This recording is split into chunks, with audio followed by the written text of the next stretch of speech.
Hey everybody, welcome to Game Mess Mornings with me, Jeff Grubb, your host from giantbomb.com. Thank you for tuning in. In this episode, we're going to be talking about Nintendo delaying a game to next year and Sega calling the cops on someone who bought its trash.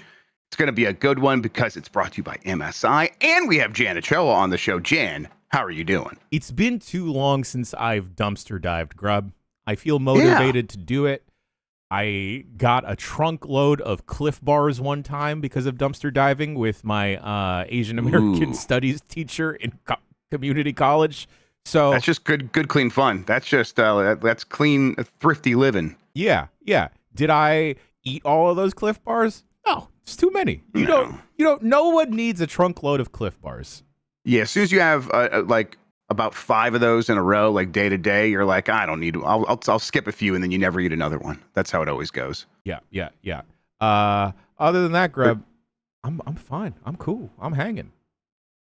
We would go dumpster diving on college move-out day on OSU campus because all of the rich students from other countries threw out all of their stuff, and like so you could get TVs and all, huge consoles for like displaying the TVs and stuff like that. All that stuff would be thrown out and just sitting on the curb.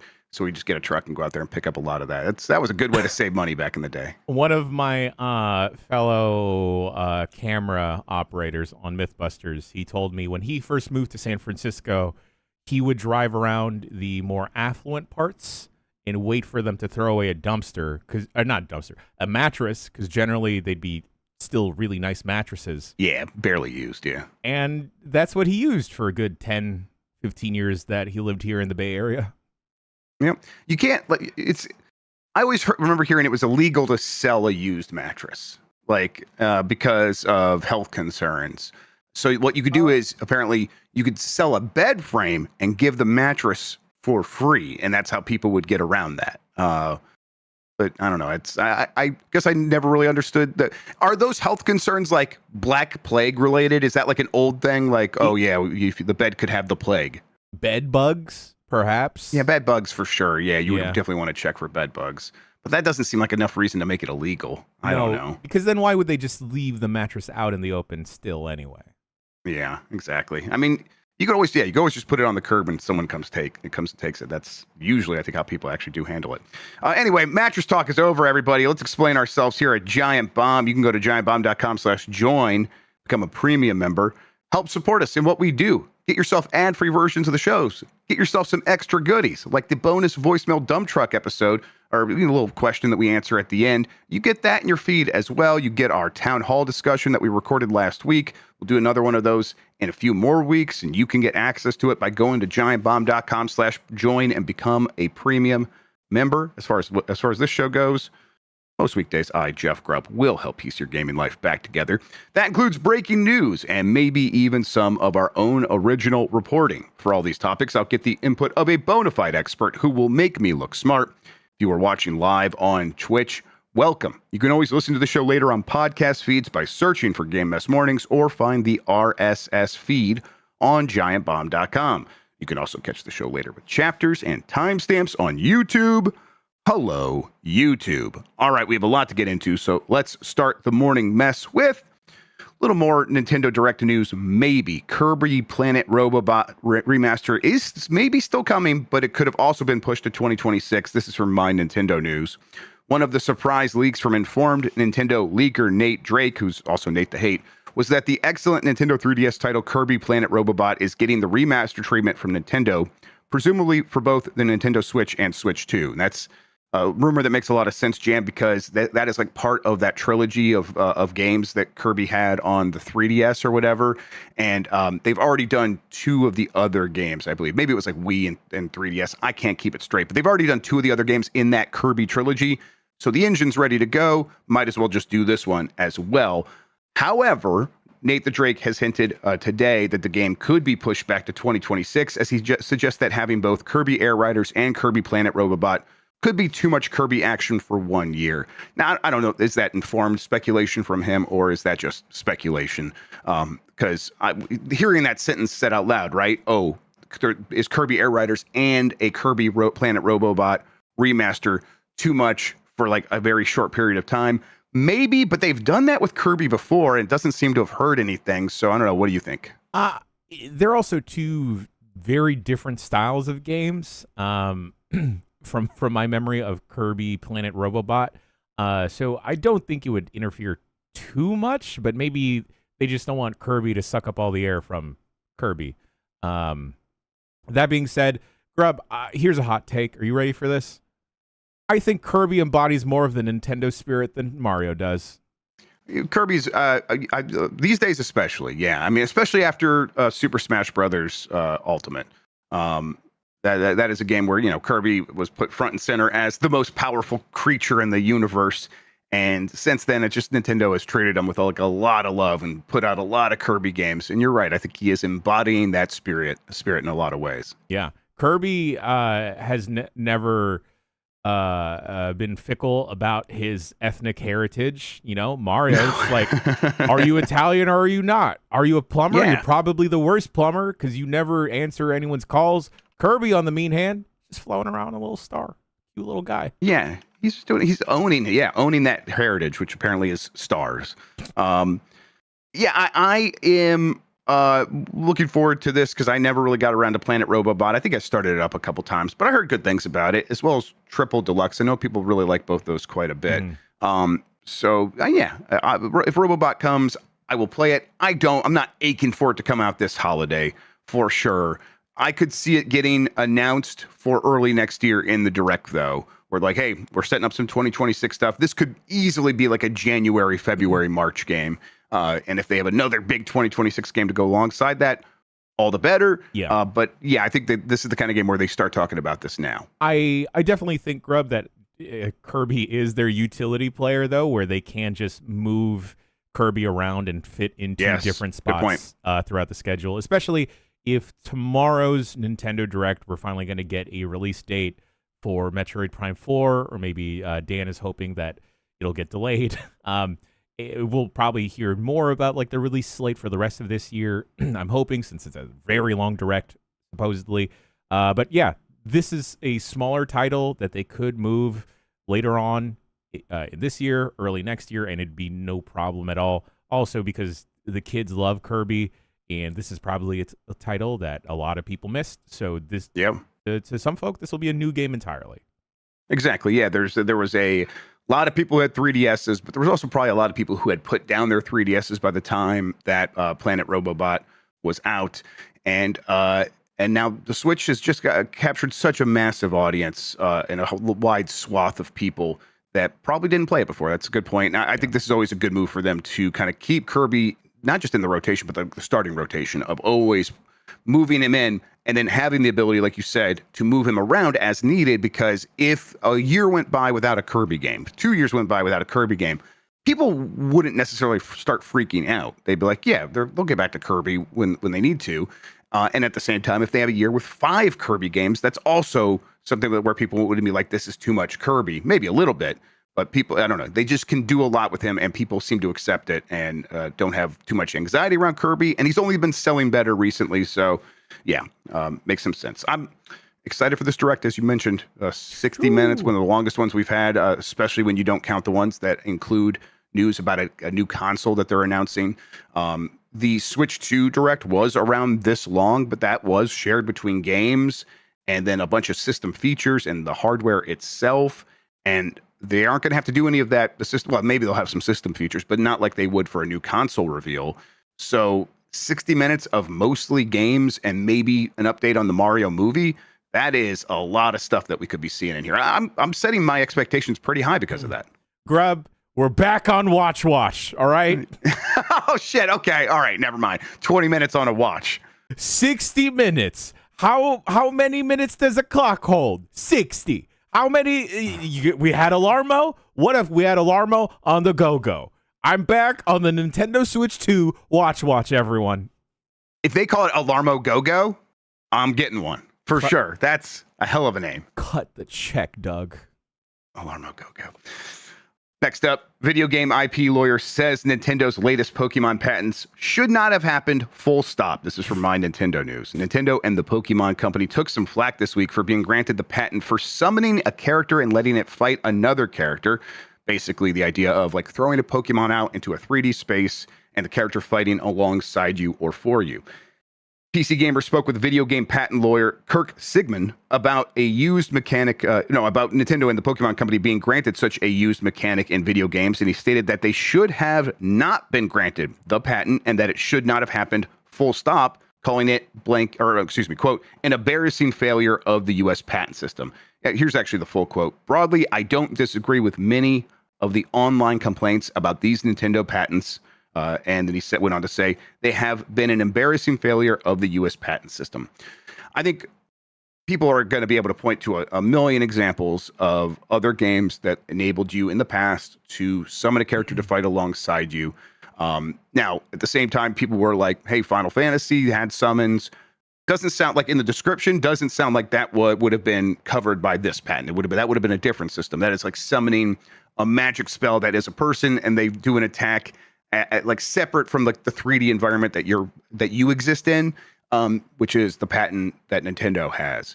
Still, this just seems like this does not seem like something Nintendo should have been able to get away with, and it kind of does speak to their ability to go in there and work the system in their favor. And I don't know, like, would they have had to have lied to get this and be like, no, we are the first ones to do it? I guess they could just omit, like, hey, our system is very specific and covers this idea, and yet the application for enforcing the patent could be very broad. They can still bring that to bear on anyone because they don't actually have to win the patent suit. They just got to get the settlement and sort of hit people over the head with the threat as opposed to the actual litigation, which is kind of been their MO recently. I think Pal World did make some changes in response to Nintendo's lawsuits, and Nintendo's trying to kind of like look around and be like, does anyone else want to have a go? We're piling up even more patents. And in the meantime, now people have to be it's going to have a chilling effect, right? People are going to be afraid to do anything that looks kind of like Pokemon because what if Nintendo comes for you? Yeah, Grubb, agreed 100%. And this, I know that this is primarily targeted towards the Pal World devs because of how much they had kind of lifted designs of existing Pokemon, but there's also an obscene amount of indie style Pokemon games, like Temtem, for instance, and also games like Digimon. Will those get affected? And on top of that, if Final Fantasy does not quite fit under that patent, what does that entail for games like Yu-Gi-Oh!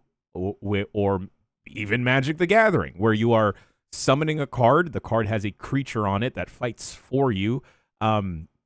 This is one of those instances where it is not even a slippery slope, Grubb. It is a 90-degree straight fall downward and is not good for the industry at all. And it sucks that it's Nintendo doing it. Yep. Yeah, it's it is the concept of patent trolling to a certain degree, which is the patent trolling is the idea of a law firm or some asshole gathering up a bunch of patents and then looking for opportunities to use those patents to get people to settle and give them money. And the efficacy or the actual application of those patents, does it really relate to the thing that is being litigated here or being sued over? And that doesn't matter as much. Like, again, like this patent that Nintendo has might be specific to a very certain concept of summoning a creature to fight for you. But if you are now a lawyer at any one of these other companies working on any of these other games, you have to acknowledge that like that doesn't matter. Nintendo could still sue us. And so maybe we shouldn't even do this in the first place. Now, I think when it comes to the Yu-Gi-Ohs and the Digimons of the world, Nintendo probably has a sort of friendlier relationship with them, and like you put your games out on Nintendo, and we understand that we're not really going after you. We all agree we're going after these scumbags making Pal World that's just ripping off our art. You have your own characters over at Digimon. This is really about that, so we're not going to enforce it. But still, Nintendo has the ability to do that if they decide, and it's for a concept that has been broadly used in many different ways, even again, if this is a very specific use case. I mean, even in a game like a Dragon, there's a blatant homage to Pokemon with Sujimon, right? But also like you summon other people by calling them on a phone. Where my worry is, where will Nintendo draw the line of like, yes, they have that existing relationship with Digimon and Yu-Gi-Oh, But say, for instance, something like a Temtem, a Cassette Beasts starts to blow up in such a way, will Nintendo just put their lawyers on like these indie game necks? And like that really sucks, because all in all, Grubb, all of those indie games that I mentioned and the countless other ones out there, they're influenced and inspired by Pokemon. Yeah. And that's what we want. We want people who are in an indie space or any space, a big publisher, whatever, a Chinese developer. We want them to be able to take the thing that they're inspired by and riff on it, because that is 99.9% of all art is people getting inspired by something else and saying, I'm going to do my own version of that. And then they build on top of that and do new stuff that gets people excited, which certainly Pal World did. And that's good for gaming. Not that I really feel like I need to explain this to this audience. I think we all get this at this point. But it's just frustrating to see it, as you said, done by Nintendo.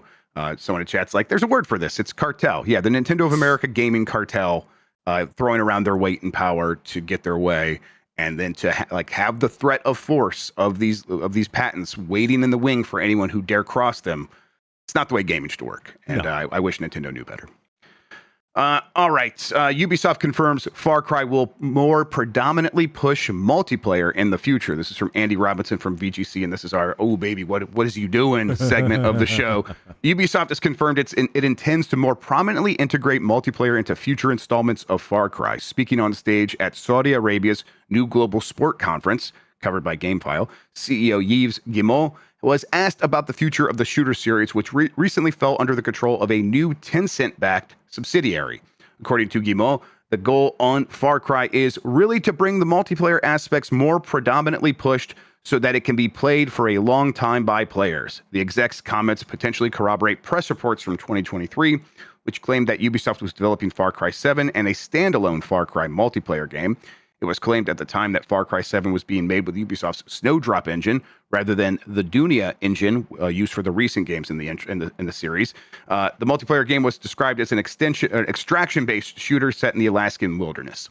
I don't know if I read the story that way, where it's like the game that he's talking about here is that extraction-based shooter. To me, this sounds like we want Far Cry 7 to be more like Tom Clancy's the Ghost Recon games, the recent ones, like where it's 4 players in a jungle or whatever, playing missions together.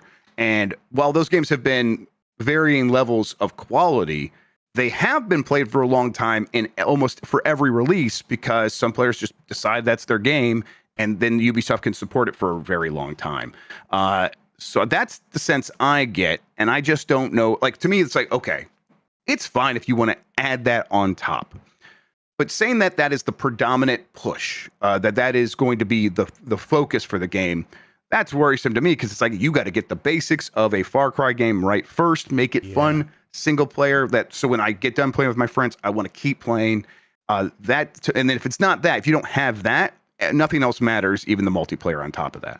No, Grubb, I don't think I've ever known the Far Cry series to be anything other than like map slop, like single player running around doing whatever you want to do. And I feel like adding multiplayer to that might ruin that flow of what Far Cry games are known for. This is a "oh baby, what is you doing?" And the fact that Extraction Shooter came out in regard to that story of like, all right, guys. Of course, Like, do y'all know what an extraction shooter is? Like, does anyone really know at this point? Because this just feels like it is getting tossed around like a buzzword for the sake of a buzzword, much like how, this has AI, or this has whatever else, like buzzword of the week. Definitely a buzzword for investors. You're right.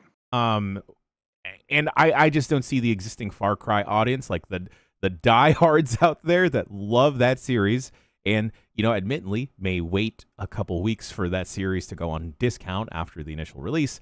That is one of those games where people will just get lost playing because they just want to get lost playing by themselves, not in any type of multiplayer capacity. That being said, I don't know, a multiplayer shooter in that universe, sure. I just don't know what the appetite is for any type of extraction shooter getting adapted into like any existing IP. Yeah, that feels like the extraction shooter for Far Cry as a standalone game continues to feel like all of the other Ubisoft multiplayer spinoffs of existing franchises, which are, extraction or survival or battle royale or whatever else, or, the Rainbow Six Call of Duty like that they launched, X Factor. And that's not the name, but that's what came to mind. Look, they've tried a bunch of these, and I don't really think any of them have worked. They are going to do an extraction with the Division still, right? So it's like, do you need one for Far Cry as well? Whatever. We know what's happening here is the multiplayer games that hit do just sell better. They do reach a bigger audience. If you need proof of that, the top 20 best-selling PlayStation platform games of all time was just released, or in the United States, was released by Circana in the past week. Matt Piscatella put it out there. And, like 15 of those were Call of Duty. A lot of the other ones were also multiplayer, but you had your Grand Theft Autos and your Red Dead Redemptions. But typically, when you look at the top 10 best-selling games of the year, multiplayer games usually dominate. And so if you can break through there and get to that, you can get that money. Far Cry seems like a weird one to try to force that on or into, or say predominant push, where you could instead just be like, we are naturally and organically building the game in that direction while maintaining what Far Cry is for that audience. But I don't know. Far Cry is also growing stale, so they are probably looking for ways to shake it up, and this feels like the easiest one or the one that has the biggest upside. And it's like, yeah, but it also has the chance, I think, of sort of spoiling the series for everyone who doesn't want this and wants the old way of doing things, and now you have no one playing your game because everyone's unhappy with it. Grubb, what is a good Ubisoft multiplayer game? I mean, Rainbow Six Siege is really good. Rainbow Six Siege is very good. Yeah, I've been watching the Kind of Funny guys get back into that, and I'm kind of curious to dip our toes into that as well. Yeah, it's a lot of fun. I played quite a bit. Siege against them? That'd be fun. Yeah, that would be fun. I used to play with Anthony Gallegos and his crew, and that was a good time. They knew what they were doing, and I would always be kind of like the noob in there, being like, "Hey, well, guys, show me around." I didn't mean to shoot you. Sorry, friend. So yeah, but that is a game. That game was on the top 20 of the best-selling PlayStation games ever. That is impressive. But Rainbow Six Siege is the one that caught lightning in the bottle, and at the same time, Ubisoft tended it and really nourished it and ensured that it could grow from that little seedling it was when it launched, and no one actually cared about it, into this massive thing over time. And Ubisoft, I'll give it its credit where credit is due, is decent at doing that. Yeah. Have they done it a lot recently? No, a lot of the stuff that has been those tiny little seedlings, they've either canceled or never put out, or never even released in the first place, or pulled it off the shelf. All right, good luck Ubisoft figuring it out. I guess I don't really know if I would even care about the next Far Cry game, no matter what. So try some stuff. Good luck. Yeah, that's the other aspect of the story, Grubb. I don't remember the last time I was interested in checking out a Far Cry game. Maybe it was 10 years ago with the weed burning portion where they played Skrillex, and that might just be a fever dream at this point. That might not have even been Far Cry. Yeah, who knows? It's impossible to tell anymore. All right, let's take a quick break. We'll come back and talk about Battlefield 6's Battle Royale getting revealed after these messages. If you want to skip out on these, you go to giantbomb.com/join and become a premium member. We'll be right back. Jan, my computer's sick. I've decided it's time to start building a new one. I just don't know where to start. Grubb, if your computer is sicky poo, you got to start with MSI, which just dropped something big in its brand new Z890 and B860 Intel motherboards. Are those the motherboards that unlock the power of the Intel Core Ultra Series 2 CPUs? Yes, sir. These Mobos, as we're calling them on the streets, are powerhouses for gaming, streaming, and whatever intense tasks you need to throw at them. Okay, but Jan, you know me. I'm scared of tools. That screwdriver's so sharp. It's okay, bud.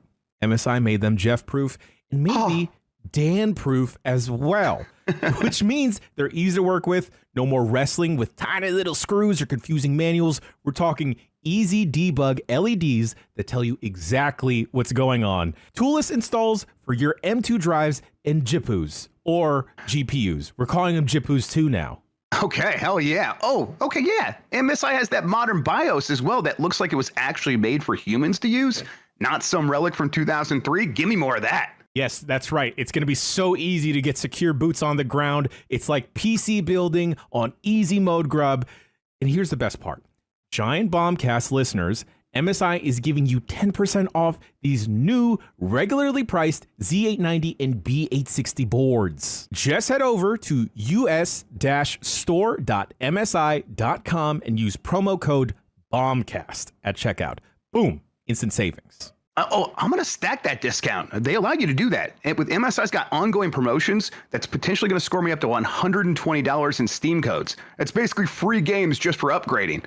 Everyone listening should do the same. So if you're ready to upgrade your setup, do not wait. Visit us-store.msi.com and use the code BOMBCAST, BOMCAST, all in lowercase, and give your PC the upgrade it deserves. MSI, making PC building less of a headache and a lot more fun. Mobo!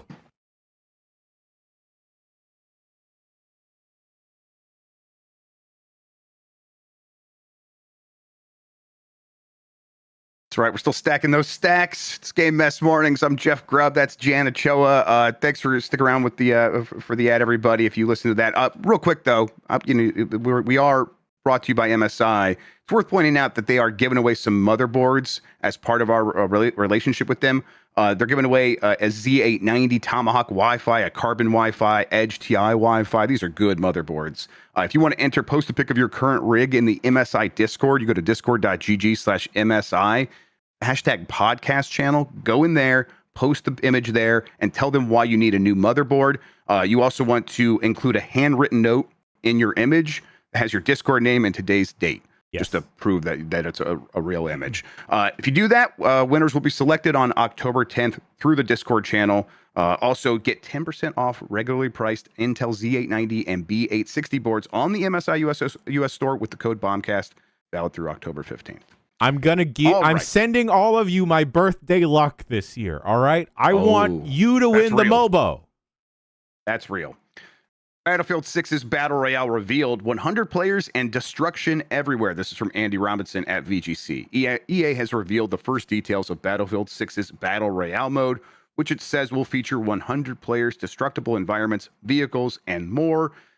Jan, I'll read a little bit more of this story. Sure. I mean, it is Battlefield Battle Royale. If something comes to mind when you hear that, it does sound like it's exactly that. An emphasis on destruction, trying to make sure that the game still feels like Battlefield, and then just tacking on this different mode. Also, they are treating it like a mode, it sounds like, which, Battle Royale always has been. I think we got it into our head, or at least the publishers like the idea of us treating it as, these bespoke games. Like Battle Royale can just be its own game. But it always was just like, this is the new Capture the Flag, but they're just selling it to us or treating it as a free-to-play game. Do you think that can work for Battlefield? Just including Battle Royale sort of over here, aside from the standard Battlefield experience? 100%, Grubb. I think, especially with how well the Battlefield 6 beta has been doing, I can see them having a pretty popular Battle Royale mode, especially if all of the destructive shenanigans are present. Why stop at 100? Just throw in as many as you can into it. Because I think it'd be hilarious that as you are just dropping wherever, you get taken out by someone flying a helicopter or like a building collapsing. So I think that could introduce a lot of fun shenanigans. And I hope Battlefield continues to be successful, like up until they launch and everything. Yeah. Neo Bogart in chat says, obviously just like at Warzone, but Warzone to me is like a standalone game.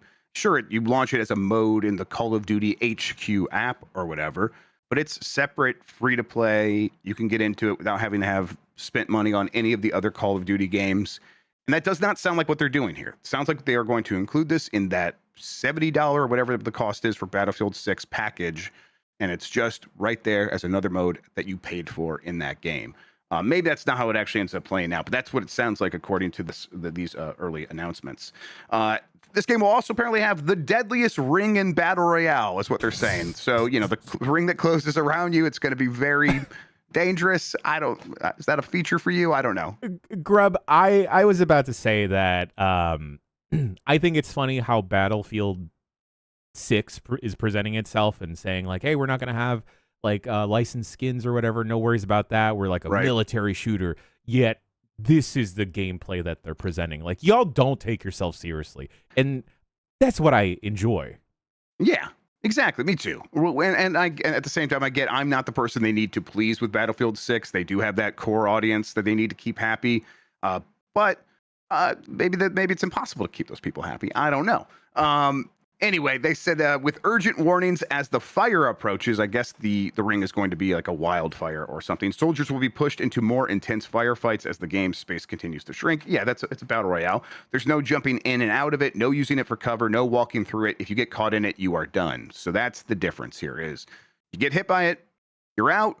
So you have to keep moving towards each other, and you can't sort of. I think I actually kind of like that idea because it might force people to play more frantically, which creates a lot more opportunities. Like I always think of minor league baseball, where it's like sometimes that's more fun because it's a little bit messier. This sounds like it'll create a lot more of those messy situations if you have to be running full sprint to keep away from that fire.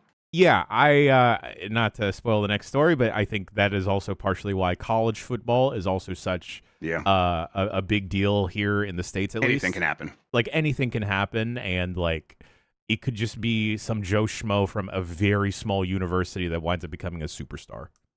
Yep. All right. I'm trying to see if there's anything else worth talking about in this thing. They said for the map, Battlefield is no stranger to epic maps, and this all-new map has been built for the Battle Royale experience. They are specifically building a new map just for this. It features a diverse array of tactical points of interest, each with distinct layouts and themes that offer unique gameplay opportunities. There will be vehicles. There is that aforementioned tactical destruction. Destruction will be everywhere in this mode, from creating pathways through walls to toppling buildings. We look forward to seeing players' ingenuity with destruction and how they use it to defeat their opponents. Obviously, they'll have a chance for squad play, organized into 25 4-player squads. I mean, it sounds like a battle royale game, and it sounds like Battlefield. I do agree with EA on this that they probably do need this mode to really get this game to where they expect it to be. Yeah. Do they need it to keep the Battlefield fans happy? Probably not. But those fans do seem like they are excited about this game, and they have them with the core gameplay. Battlefield will definitely be for like growing beyond them. Obviously, the concern there would be, well, what if that becomes the main part of that's the main event, and now the core gameplay that people like from Battlefield is maybe being left behind a little bit. We'll see. I don't see them doing that. If anything, I could see them taking seasons to prioritize like the strict multiplayer mode, and then another season dedicated to like the battle royale, if that is kind of taking off for like the month or a couple months. Yeah, people are pointing out that there is the Borderlands 4 review roundup. I'll get to that here in a second. Let's get through some of these other headlines first, though. EA Sports College Football may have to pay athletes a lot more next year. This is from Blair Marnell at GameSpot. College football players who lent their names and likenesses to both EA Sports College Football 25 and 26 reportedly received a pay bump from $600 for the former to $1,500 for the latter. However, that may not be enough for players when EA begins putting together the deal for College Football 27. According to Front Office Sports, the issue at hand is revenue sharing. EA's Madden NFL and other pro sports games include players when dividing the revenue. However, EA's deal for the college football games only include extra payments if the athletes appeared on the cover or if they were involved with the marketing of the game. Front Office Sports notes that EA also left out language in the contract that allowed college players to opt out of the deal, but the company told Front Office Sports that players can still do so if they contact EA directly. They're just not going to tell you that you can contact EA directly. One Team Partners, the organization that worked with EA to line up the college players, has shared a statement calling for revenue sharing in the next installment of the series. One Team does not dictate the terms of the NIL agreements between college players and EA. The decision to remain silent on the opt-out was EA's unilateral choice. We continue to work with EA to influence its NIL license agreement, but these changes were implemented by EA. The higher payouts in this year's title show the progress, but it's not enough. We continue to advocate for meaningful revenue sharing for college athletes from all partners. So I think this also relates to what was happening with the college basketball game, where we talked about that last week, where EA was involved in the potential creation of an EA Sports college basketball game. Well, 2K was also going after that, and that was going to be to start off as a mode in 2K basketball. Whatever. Point is, 2K and EA were going to begin kind of going against one another to bid over players and colleges and universities to put into the game. And I think EA saw a sort of pathway here where that eventually led to 2K being like, here, let's just lock it down. We'll do revenue sharing. We're going to do revenue sharing for college basketball players. We'll put it all out there and we'll just guarantee it right now. And we'll do the thing that EA won't do. And then when EA had to go back and talk to the college football players, those football, or, even if EA did match it, let's say EA was like, we'll do revenue sharing with the college basketball players. Then the college football players would really have a leg to stand on and say, clearly you can do this. You will do it if we hold out. So we're going to hold out until you do it. And EA did not want to risk that for the game that already is a success.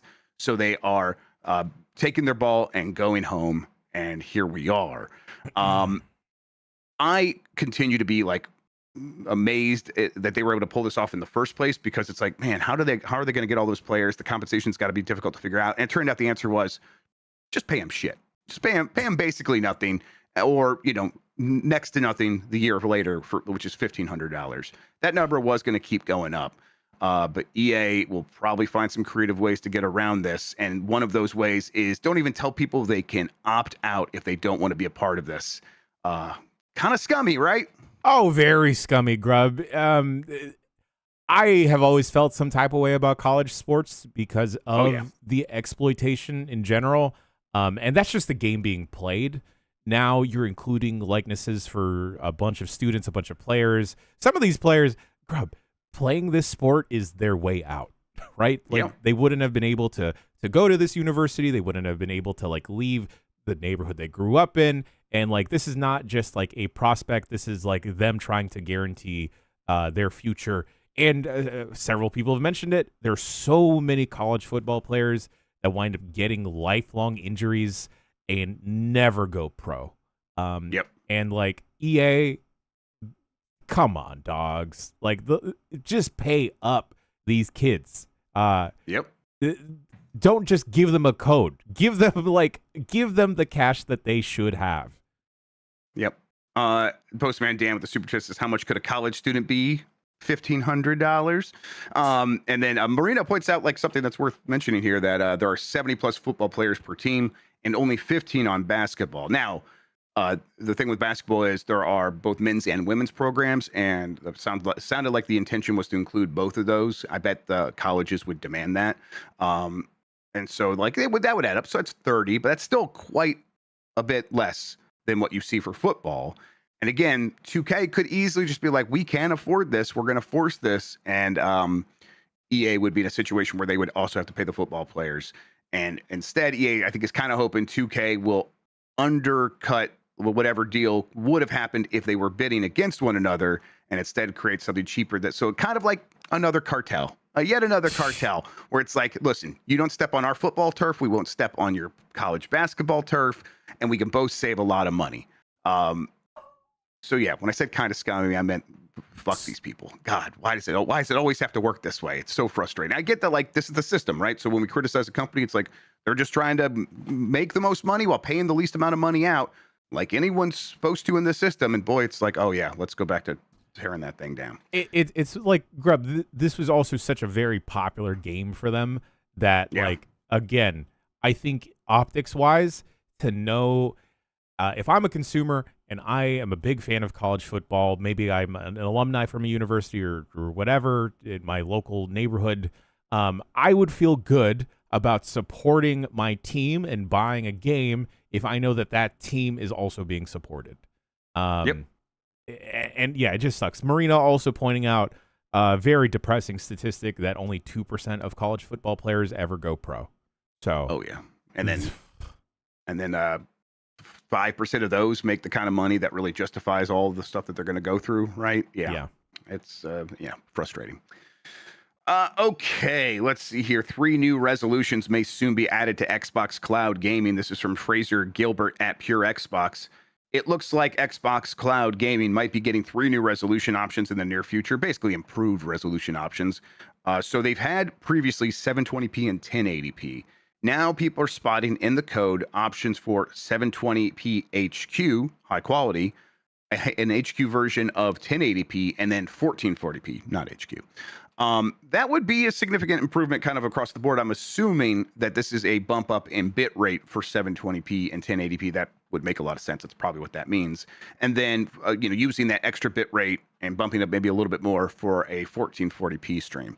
Image quality on Xbox Cloud Gaming is bad. Like, it has been bad. It is bad. We're not talking about artifacting. We're not talking about latency. Yeah. Actually, just looking at the games kind of sucks. And it was always like, well, it's in beta.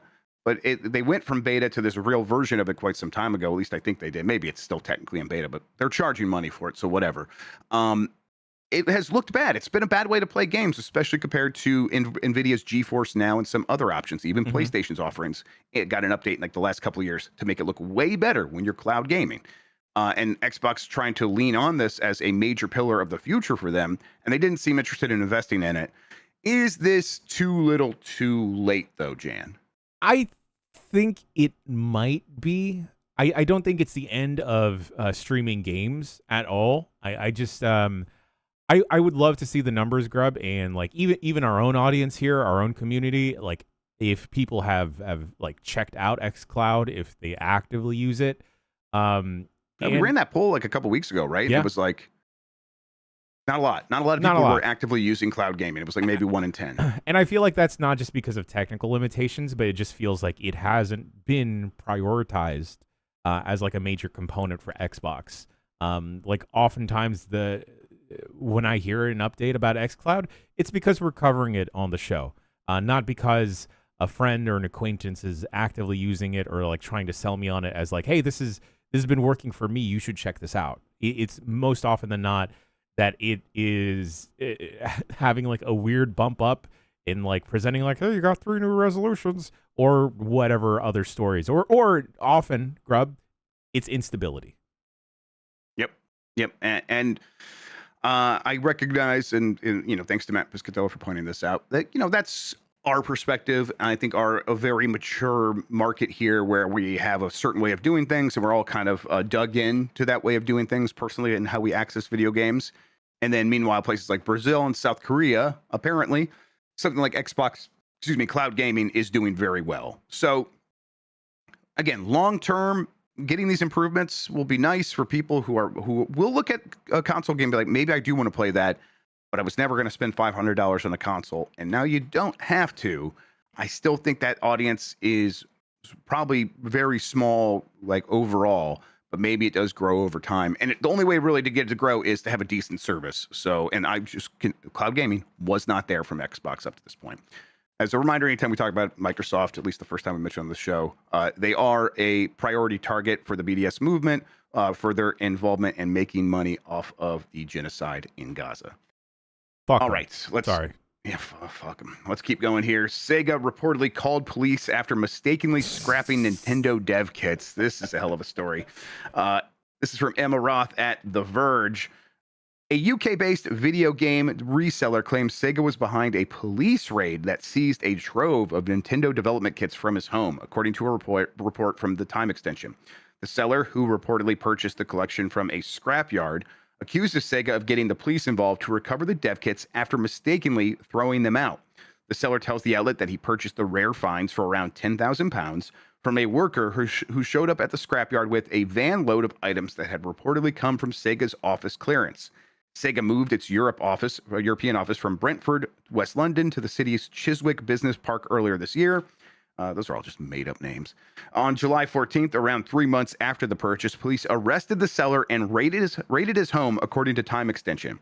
I was woken at around 7:30 a.m. by a loud knock at my door.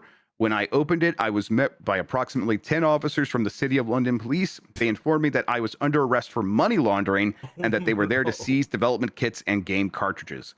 In addition to Game Boy Advance, Nintendo DSi, 2DS, 3DS, Wii, and Wii U dev kits, the collection also included a bunch of prototype games, including Sonic Chronicles: The Dark Brotherhood, Sonic Generations, Mario and Sonic at the Winter Olympic Games, Phantasy Star Zero, and many others. It's unclear whether the games were seized by police. Apparently, the police showed up a few weeks later, and tried to get him to sign some disclaimer, basically, that says like he like gave up the things willingly or something like that, or basically just trying to get him to abdicate any rights here. And he refuses to sign that, and the police have still not contacted him. They also have not given him back any of the things they took. Yeah, listen, if you have anything that like a Nintendo dev kit, don't throw that out. Like, there's a reason Sega probably got the police involved. It's because they didn't want the Nintendo ninjas to get involved. Still, if you do throw it out, what the hell? You can't go at like you. It's a scrapyard. Like that's free game at that point. What are you expecting there? Yeah. How do you read all this? This is insane, Grubb. I have no. My perspective of the police is informed by living in the United States, so I have no idea what the UK police is like. That's a gang in every country. I can't imagine going to a scrapyard, getting a heap of electronics, and then being told that I'm wanted for money laundering. Yep. That seems like an odd charge. It seems like an extreme charge. Like money laundering's real deal. Like in the United States, that's federal time. I don't know. Again, I don't know what it's like in the UK, but I bet it's not. But you get in a lot of trouble for it. It's weird that is even came up, because maybe this guy's doing something we're not aware of. Doesn't sound like it though. Sounds like he was just trying to preserve some video games. Yeah, I would have loved to seen a prototype of Sonic Chronicles: The Dark Brotherhood, the BioWare RPG that's kind of like Super Mario RPG and is a little bad. I want to see what they were working on early in that game. Me this too. Stinks. And the guy got it fair and square. It's not his fault. Sega was irresponsible with it. Money laundering. It feels like one of those things where we are getting to a point, Grubb, slowly but surely, where I will get arrested for a thought I have. Because based off of this story, I was thinking, I wish I would have taken that 3DS capture kit from the office. And then I started thinking, I don't know where that is. And then I started thinking, oh, crap, that's in Giant Bomb's name. Am I responsible for that? Am I going to get the cops called on me? Come find me. No, don't. We should go get that. Please don't. We should get that. And technically, we own that. Anything that was used for Giant Bomb is ours. There's a lot of stuff that is just gone. Anyway, well, yeah, you're right, though. It's like, it's stupid that it should be that risky to the point where Sega felt compelled to call the cops. Also, all of these dev kits are for deprecated systems. They're for systems that are not being used anymore. I get a lot of it. Probably has a lot of proprietary technology and copyrighted materials that Nintendo owns. But so what? Again, these things are going to get out one way or the other. Let them have the stuff. Grubb, I feel like the way that this person was approaching it was for preservation purposes, right? Not in any malicious way to like steal code. But if they're stealing code, I don't know if like the person going to a scrapyard is going to know what to do with those numbers. Some people don't even know what an RSS feed is. I mean, even if he did, there are separate laws that would prevent him from violating copyright, and he has not done that. So it's like having access to the thing is not doing the crime. Yeah. Again, this goes back to Sega could get in trouble with Nintendo. Nintendo could be like, look, you signed a contract that said you would be responsible for these things. You would not throw them out. You've done that. That still does not lead to, now this man should be punished for finding these things and spending money to purchase them in a fair exchange of goods and services. This is batshit. It's like if someone called the cops on me for picking up change that I found on the ground. Yeah, it's exactly the same. That's my change, Jan. I had that. I spent it on a coffee once, but now it's on the ground. I was my property. Hey, Grubb, it's my lucky penny now. Bioshock movie will be based on the first game. This is from Ben Lyons at Game Reactor. Look, this is that Netflix project that has been in development seemingly for my entire life. I still don't believe it's going to get made. This story is like, oh yeah, we had to put it on hold so we could work on the script while I think the attached director could work on the new, he did The Long Walk, which is a Netflix show, and now he's also doing the new Hunger Games movies. So when he gets done with those, he's supposedly going to come back and work on the Bioshock movie that is getting reworked in the script phase now. All that sounds like this movie's still never coming out. What I really wanted to ask you, Jan, is this the pathway you would want, or you tend to want from video game adaptations, to be like based on the first game, or do you like the idea of sort of just being a loose adaptation or telling a new story? What do you typically want from a video game movie adaptation, if you want anything at all? I'm gonna lean towards not wanting anything at all, but if I had to choose a camp grub, I would kind of pick like a loose adaptation, kind of like the Mario movie. And maybe in my head at least, the best types of video game movies are just adaptations of the characters, primarily in an animated way, versus like live action. Not that like we wouldn't be able to pull off like a Bioshock looking movie. I mean, like look at just do the Great Gatsby movie, but put it underwater and you're fine. But like Sonic has done incredibly well. Mario movie, of course. A lot of people are excited for the next Mario movie. Kids go wild for the Sonic movies, Grub. Yes, they do. And that third one's really good, actually. Yeah, and I think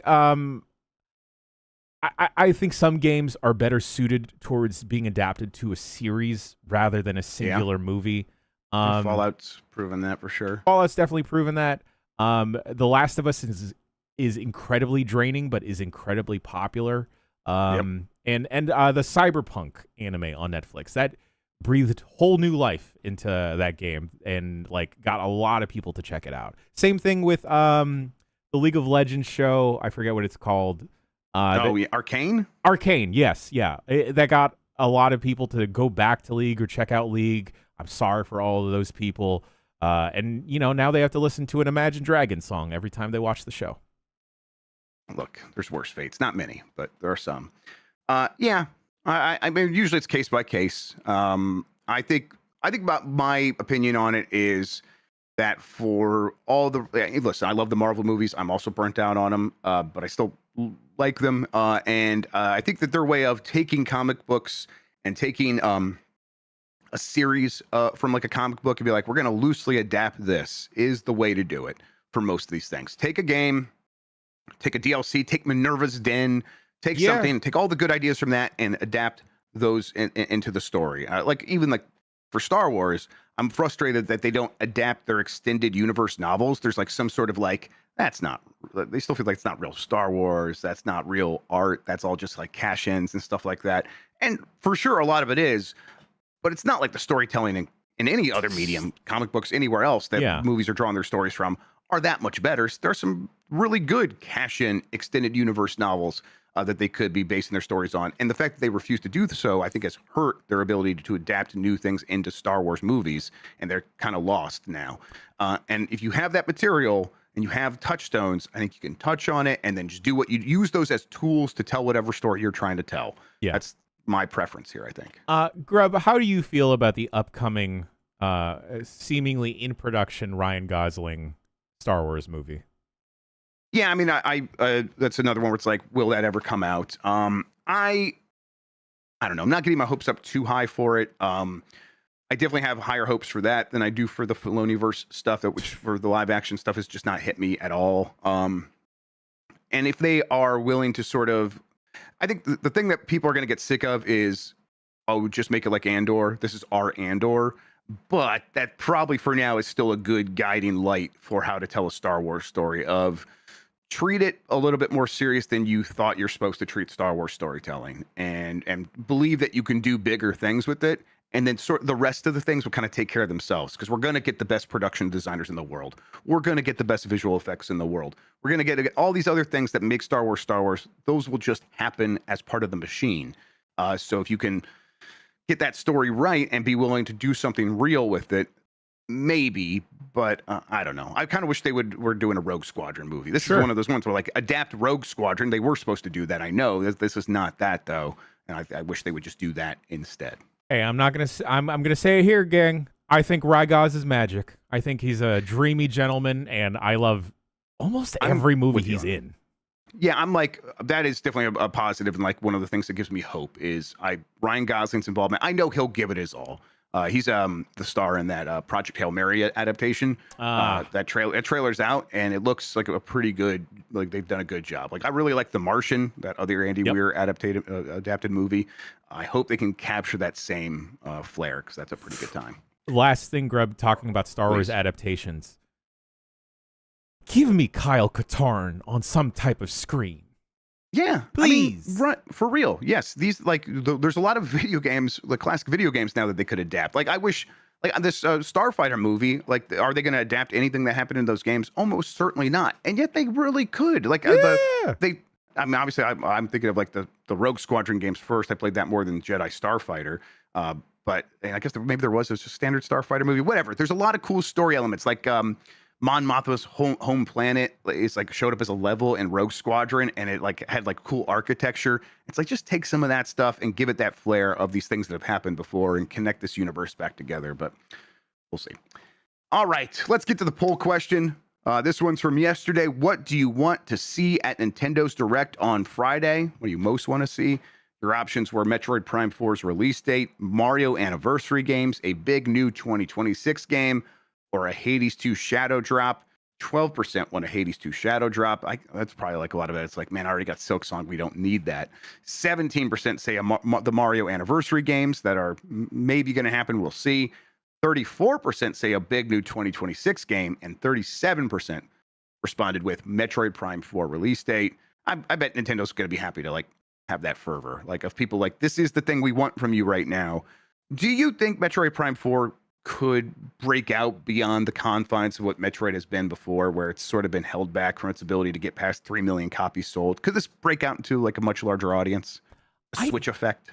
I don't know, Grubb. I don't either. I because when I think of like the Switch 2 audience or even the Switch 1 audience, the main game I think of is Animal Crossing versus like an FPS that is like kind of demanding of you. Yep. I would Animal love Crossing it. was perfect for that Switch effect, where people were like, everyone had these Switches and everyone was looking for a new experience. And every like Luigi's Mansion 3 kind of also was perfect for it, like a family style spooky game with a character that everyone recognizes and likes. And then it's ended up selling super well, way better than any of the previous ones had sold. I think there is reason to think Metroid Prime 4 will sell better than any Metroid game before it. But does it do Luigi's Mansion 3 numbers, 15 million copies? Probably not. No, and it just blows my mind that Metroid hasn't done numbers. And I feel bad for saying this, but in my head, and maybe this is just because of all the stories that we cover, Grubb, I would assume that Nintendo would just deprioritize it. Yeah. I mean, they definitely have historically deprioritized it because it didn't matter in Japan, and they've, the game series has sort of fought against that and found a way to break through anyhow.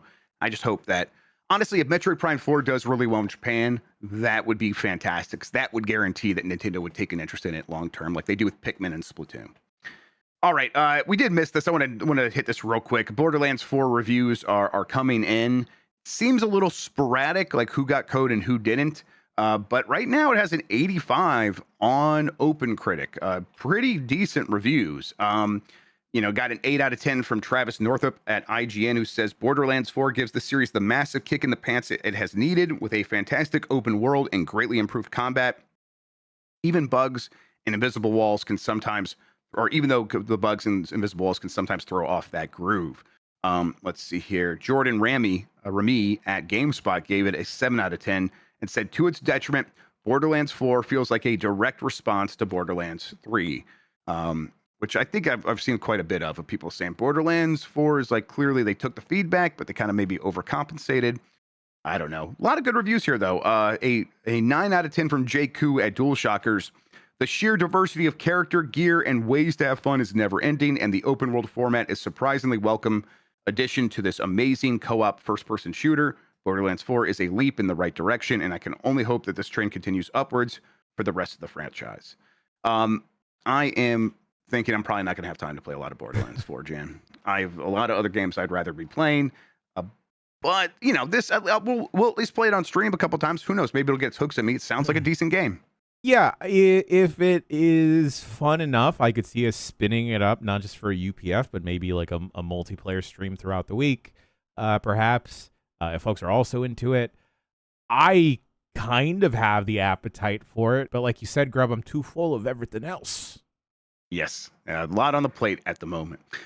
All right, we got a new poll question. We'll get to. Actually, let's just do this now. Are you more likely to play the next Far Cry if it has an emphasis on multiplayer? Yes or no? We'll get the results of that on Game Mess Mornings here on Giant Bomb tomorrow to round out the week. Speaking of Giant Bomb, Jan, in a little bit, I'm going to play some Hell Is Us. Me and Becco are going to hang out, and I played a little bit of it to kind of get it ready. I got to the title screen last night. It has a late title screen. It's always a fun time.